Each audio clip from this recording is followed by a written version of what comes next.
जयप्रकाश करदम के राहुल इस खंडकाव्य की वीडियो श्रृंखला के अंतर्गत तीसरे भाग में आप सभी का स्वागत है।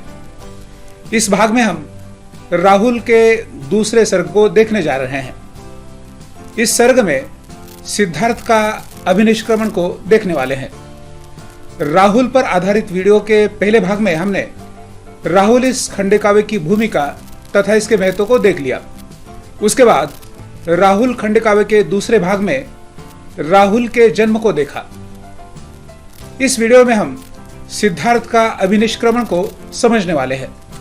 जो छात्र इससे पहले के दो भागों को देखना चाहते हैं वे इस वीडियो के डिस्क्रिप्शन बॉक्स में जाकर उस लिंक के माध्यम से उन वीडियो तक पहुंच सकते हैं।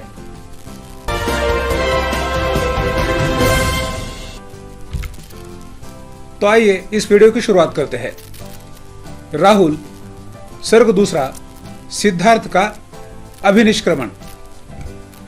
अभिष्क्रमण इसका अर्थ है संसार से विरक्त होने के उद्देश्य से घर का त्याग करना, सन्यासी के रूप में गृह त्याग करना।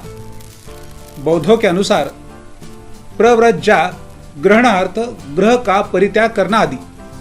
इस सर्ग में सिद्धार्थ के गृह त्याग का विवेचन किया गया है। इस सर्ग में सिद्धार्थ के द्वंद्व को दर्शाया गया है।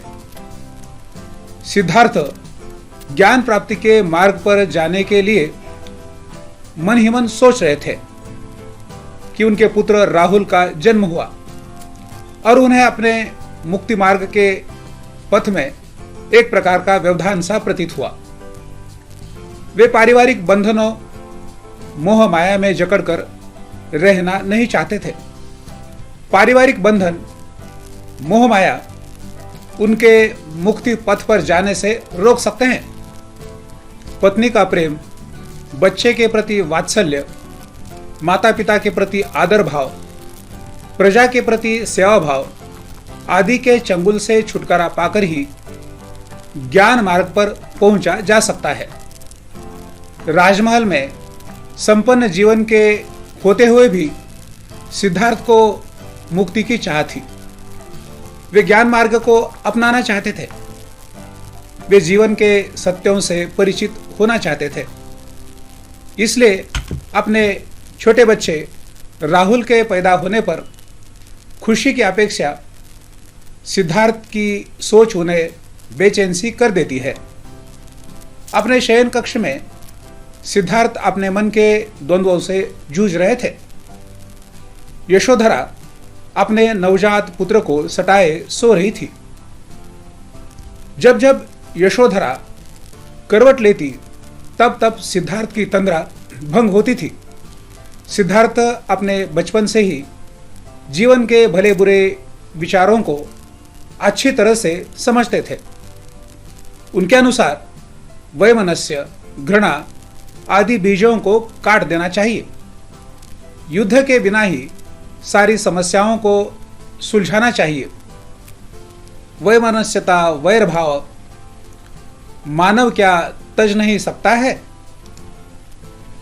निज संघर्षों के बीच फंसा क्या मुक्त नहीं हो सकता है? जब से सिद्धार्थ ने बूढ़े, रोगी और मृतक को देखा तब से उनके मन में चिंता की रेखा बनी रही। देखा जब से बूढ़े को था, रोगी देखा, मृतक देखा। देखा जब से बूढ़े को था, रोगी देखा, मृतक देखा। सिद्धार्थ मन में उठा प्रश्न, थी खींची एक चिंतन की रेखा। कोई भी अपनी मृत्यु को नहीं बचा सकता है। कोई भी बूढ़ा बनने से नहीं रह सकता है।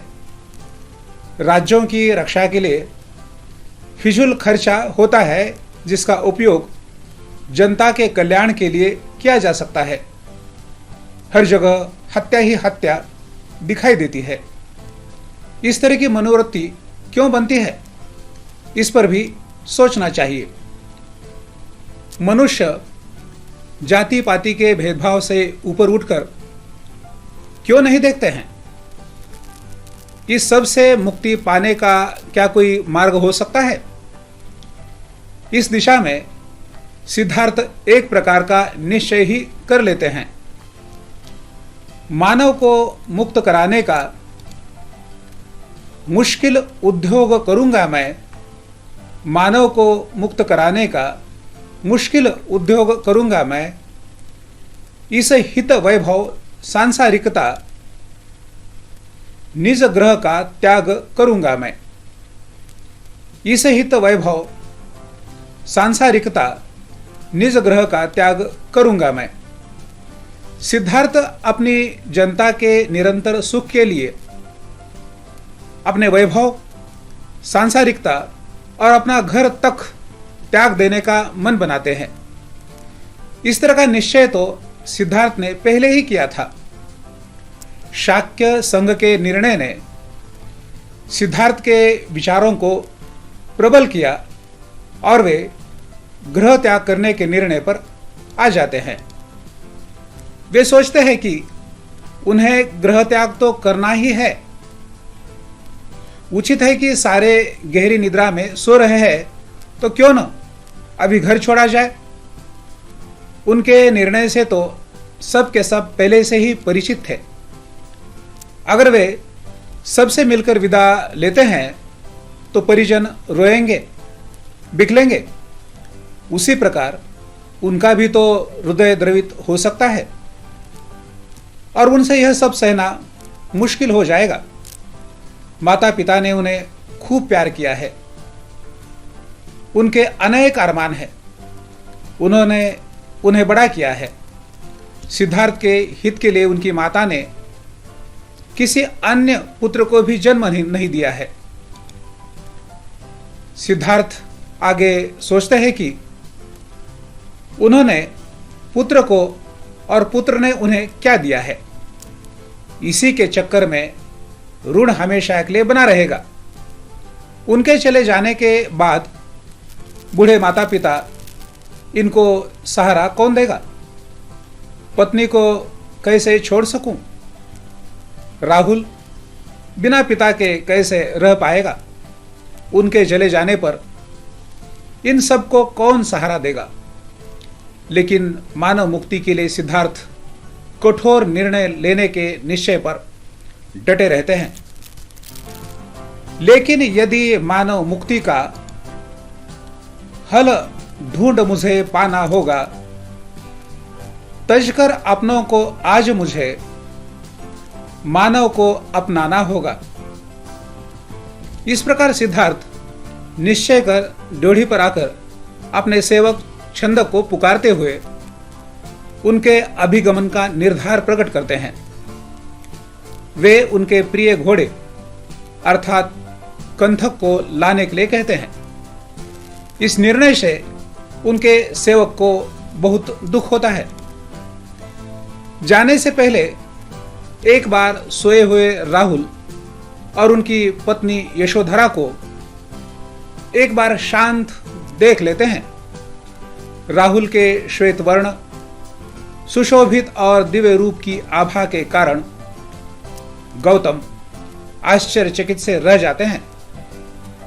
फिर धीरे से राहुल को चूमने हाथ आगे बढ़ाते हैं, लेकिन अपने आप को भाव बंधन की जकड़ से बचने के लिए अपना हाथ तुरंत पीछे कर लेते हैं।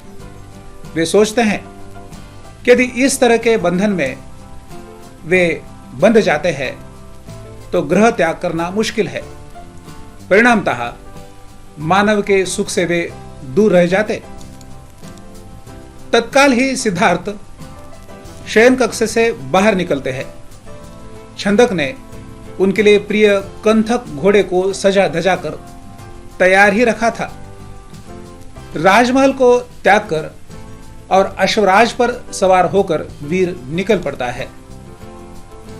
इस प्रकार सिद्धार्थ मानव मुक्ति मार्ग की खोज में निकल पड़ते हैं। उन्होंने अपना राजपाट त्याग दिया है।